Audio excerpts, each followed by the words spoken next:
τελειώνουμε με την κάτω προς τα πάνω, έτσι.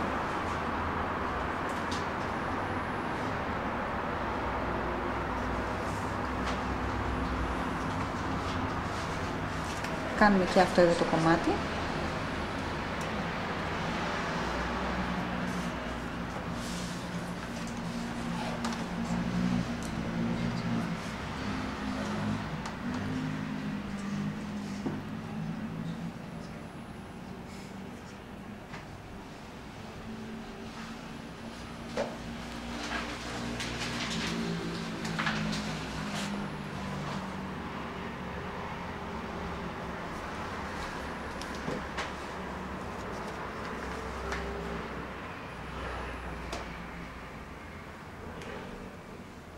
Η πίεση που ασκούμε δεν είναι ούτε πολύ έντονη, ούτε πολύ απαλή. Δηλαδή, εφόσον ο συνδετικός ιστός δεν είναι επιφανειακός, έτσι θέλουμε να διεισδύσουμε λίγο πιο βαθιά. Γι' αυτό δεν μπορεί να είναι πολύ απαλή, αλλά απ' την άλλη δεν είναι και βάζουμε πολύ δύναμη. Γιατί θα έχουμε αντίθετα αποτελέσματα. Και δεν θα είναι και ευχάριστο για την πελάτησα.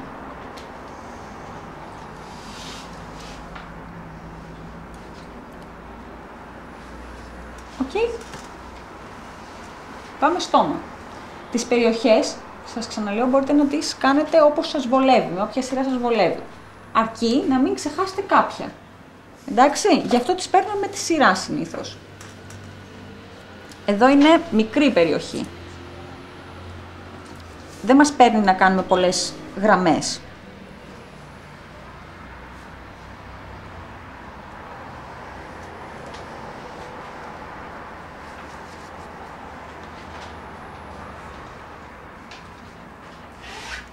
Από πάνω προς τα κάτω. Από μέσα προς τα έξω.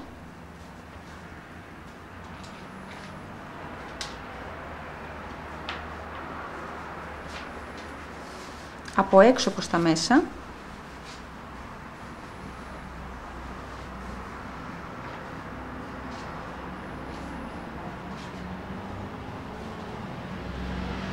Και από κάτω προς τα πάνω.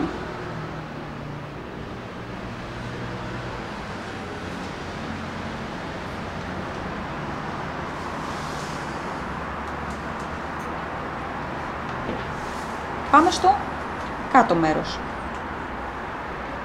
Δουλεύουμε πρώτα τον σφιγκτήρα, έτσι, και μετά πάμε πηγούνι. Οπότε θα δουλέψουμε μέχρι εδώ.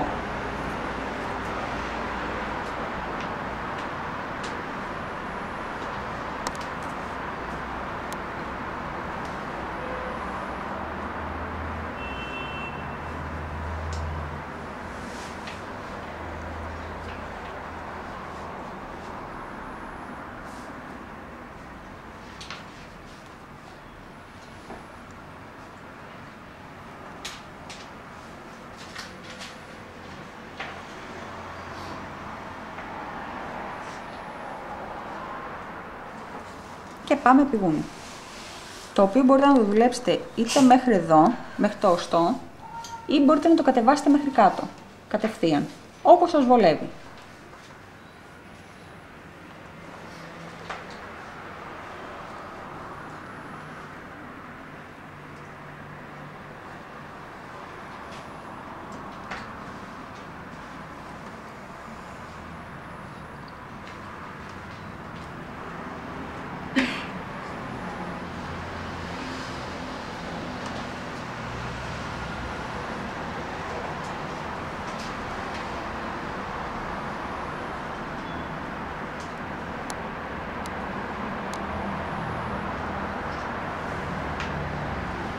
Τελειώνουμε και αυτή την κίνηση προς τα πάνω, έτσι. Μη μου κοιμηθείτε. Πάμε στην κάτω γνάθο. Την κάτω γνάθο πώς τη δουλεύουμε, όπως κάναμε το φρύδι.